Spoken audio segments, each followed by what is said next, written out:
When you're going for a juicy game award, the first important thing you have to remember is that quality is not important. It's all about sending a message to the people that really matter. Players.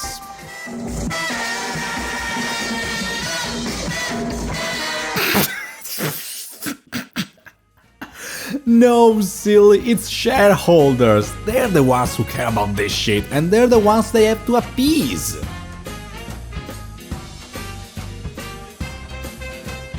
That's why I don't need to watch this livestream to know Astro Bot is gonna get a bunch of nominations. Not because it's the first very good Sony exclusive, but because it's the only Sony exclusive this year worth talking about. And I can easily predict Hellblade 2 is going to get some technical achievement awards and a Best Actress nomination, because those are the only things Hellblade 2 has to offer. Now I just hope they don't nominate it for anything serious, because that would really show the jury mistakes a female character getting beaten up for good storytelling, while easily ignoring the fact this game depicts mental illness as a superpower.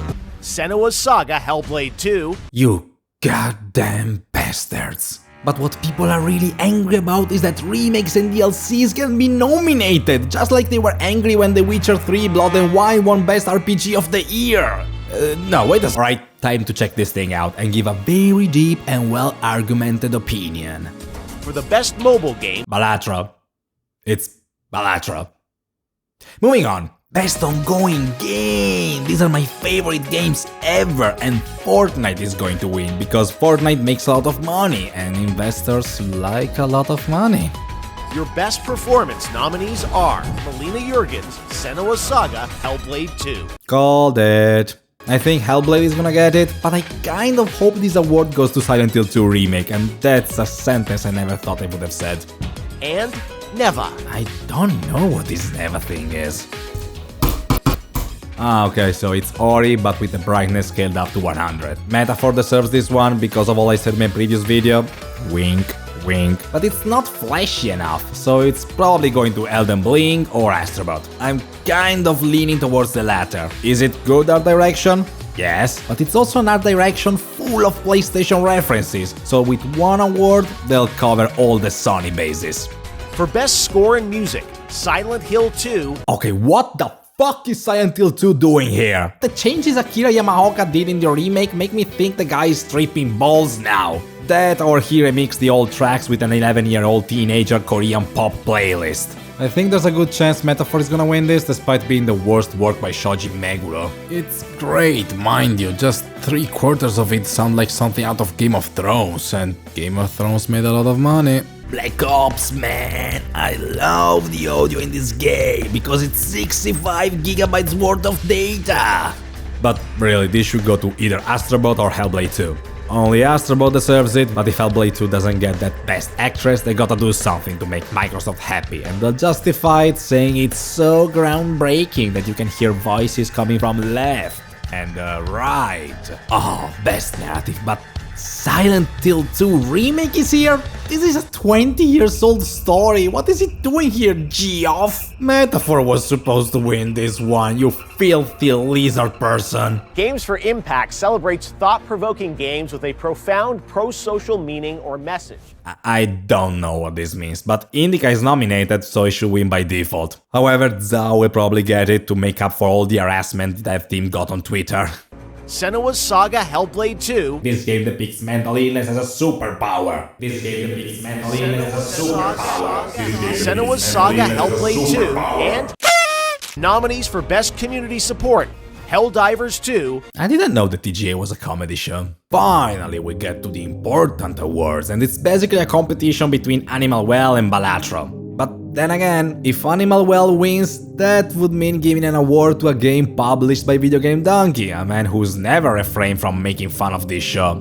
It's all done in good fun, but unfortunately it takes a human heart to appreciate humor. I'm not here, so who cares? Best Action and Best Adventure are easy. It's not easy to understand what's the difference between the categories though. They threw Ubisoft a bone here, but no one believes that shit. Wukong is getting it because Monkey Action is the best action, but also because you can't ignore that Chinese player count. And Astro Bot is getting Best Adventure. But Best RPG is a tough one. Dragon's Dogma 2 definitely not getting it. This is a fight between Elden Bling, Final Fantasy and Metaphor, but Metaphor, much like its story, is here to qualify as diversity quota. And since Elden Ring isn't getting best game, this is their only chance to award From Software with something. But where's Dragon Age though? I could have bet my life it was going to be nominated for something. Not because of its quality, I haven't even played it, but because they know they need to give it anything really if they want to challenge the grifters online who've been posting that same clip for the past month. Dragon Age the Veilguard, Prince of Persia the Lost Crown, and... They didn't even manage to nominate it for something relevant.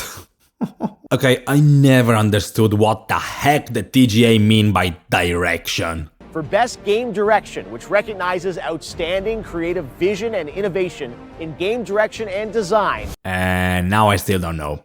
But here's the thing.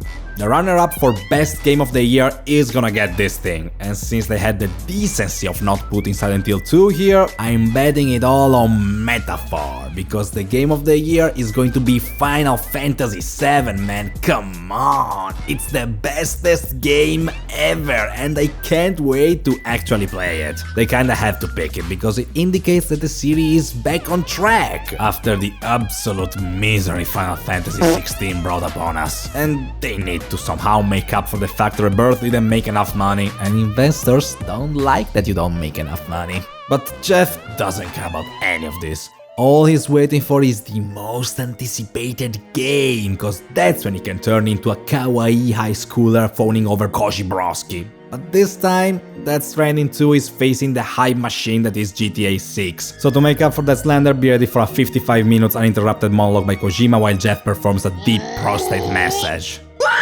Hey, don't look at me like that. That stuff makes money as well.